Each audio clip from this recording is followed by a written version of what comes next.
ജ്ഞാനത്തിൻ്റെ പുസ്തകത്തിൽ നിന്നുള്ള വായന, അധ്യായം 7. എല്ലാവരെയും പോലെ ഞാനും മർത്യനാണ്, മണ്ണിൽ നിന്നുള്ള ആദ്യ സൃഷ്ടിയുടെ പിൻഗാമി. മാതൃഗർഭത്തിൽ ഞാൻ ഉരുവായി.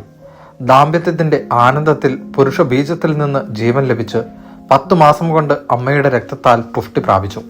ജനിച്ചപ്പോൾ ഞാനും മറ്റുള്ളവർ ശ്വസിക്കുന്ന വായു തന്നെ ശ്വസിച്ചു. എല്ലാവരും പിറന്ന ഭൂമിയിൽ ഞാനും പിറന്നു വീണു. എൻ്റെ ആദ്യ ശബ്ദം എല്ലാവരുടേതും പോലെ കരച്ചിലായിരുന്നു. പിള്ളക്കൊച്ചയിൽ ശ്രദ്ധാപൂർവം ഞാൻ പരിചരിക്കപ്പെട്ടു. രാജാക്കന്മാരുടെയും ജീവിതാരംഭം ഇങ്ങനെ തന്നെ.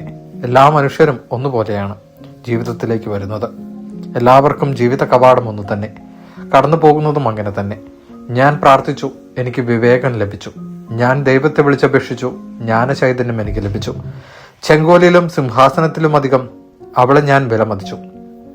അവളോട് തുലനം ചെയ്യുമ്പോൾ ധനം നിസാരമെന്ന് ഞാൻ കണക്കാക്കി. അനർഘരത്നവും അവൾക്ക് തുല്യമല്ലെന്ന് ഞാൻ കണ്ടു. അവളുടെ മുമ്പിൽ സ്വർണം മണൽത്തരി മാത്രം, വെള്ളി കളിമണ്ണും. ആരോഗ്യത്തെയും സൗന്ദര്യത്തെയും കാൾ അവളെ ഞാൻ സ്നേഹിച്ചു.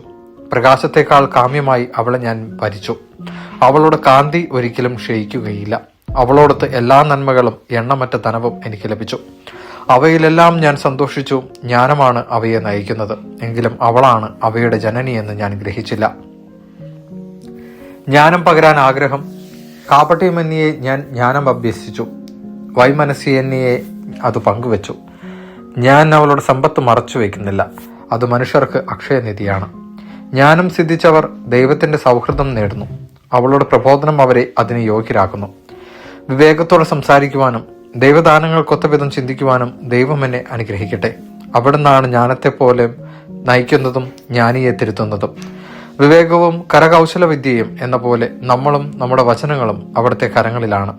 പ്രപഞ്ചഘടനയും പഞ്ചഭൂതങ്ങളുടെ പ്രവർത്തനവും, കാലത്തിന്റെ ആദിമധ്യാന്തങ്ങളും സൂര്യന്റെ അയനങ്ങളുടെ മാറ്റങ്ങളും ഋതുപരിവർത്തനങ്ങളും, വത്സരങ്ങളുടെ ആവർത്തന ചക്രങ്ങളും, നക്ഷത്ര രാശിയുടെ മാറ്റങ്ങളും, മൃഗങ്ങളുടെ പ്രകൃതവും വന്യമൃഗങ്ങളുടെ ശൗര്യവും, ആത്മാക്കളുടെ ശക്തിയും മനുഷ്യരുടെ യുക്തിബോധവും, സസ്യങ്ങളുടെ വിവിധത്വവും, വേരുകളുടെ ഗുണവും തെറ്റുപറ്റാത്ത വിധം മനസ്സിലാക്കാൻ അവിടുന്നാണ് എനിക്കിടയാക്കിയത്. നിഗൂഢമായതും പ്രകടമായതും ഞാൻ പഠിച്ചു. ജ്ഞാനത്തിന്റെ മഹത്വം. സകലതും രൂപപ്പെടുത്തുന്ന ജ്ഞാനമാണ് എന്നെ അഭ്യസിപ്പിച്ചത്.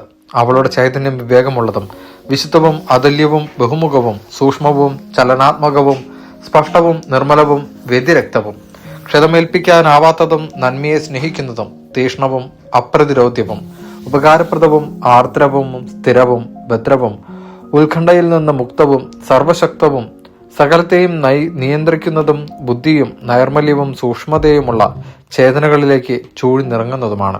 എല്ലാ ചലനങ്ങളെയും കാൾ ചലനാത്മകമാണ് ജ്ഞാനം. അവൾ തന്റെ നിർമ്മലതയാൽ എല്ലാറ്റിലും വ്യാപിക്കുന്നു, ചൂഴ്ന്നിറങ്ങുന്നു. അവൾ ദൈവശക്തിയുടെ ശ്വാസവും സർവശക്തന്റെ മഹത്വത്തിന്റെ ശുദ്ധമായ നിസ്സരണവുമാണ്. മലിനമായ ഒന്നിനും അവളിൽ പ്രവേശനമില്ല. നിത്യ തേജസ്സിന്റെ പ്രതിഫലനമാണവൾ. ദൈവത്തിന്റെ പ്രവർത്തനങ്ങളുടെ നിർമ്മല തർപ്പണം, അവിടുത്തെ നന്മയുടെ പ്രതിരൂപം. ഏകയെങ്കിലും സകലതും അവൾക്ക് സാധ്യമാണ്. മാറ്റത്തിന് അധീനയാകാതെ അവൾ സർവവും നവീകരിക്കുന്നു. ഓരോ തലമുറയിലുമുള്ള വിശുദ്ധ ചേതനകളിൽ പ്രവേശിക്കുന്നു. അവരെ ദൈവമിത്രങ്ങളും പ്രവാചകരുമാക്കുന്നു. ദൈവം എന്തിനേയും കാൾ ഉപരി ജ്ഞാനികളെ സ്നേഹിക്കുന്നു. ജ്ഞാനത്തിന് സൂര്യനേക്കാൾ സൗന്ദര്യമുണ്ട്. അവൾ നക്ഷത്രരാശിയെ അതിശയിക്കുന്നു. പ്രകാശത്തോട് തുലനം ചെയ്യുമ്പോൾ അവൾ തന്നെ ശ്രേഷ്ഠ. കാരണം പ്രകാശം ഇരുട്ടിന് വഴിമാറുന്നു. ജ്ഞാനത്തിനെതിരെ തിന്മ ബലപ്പെടുകയില്ല. ദൈവവചനമാണ് നാം കേട്ടത്.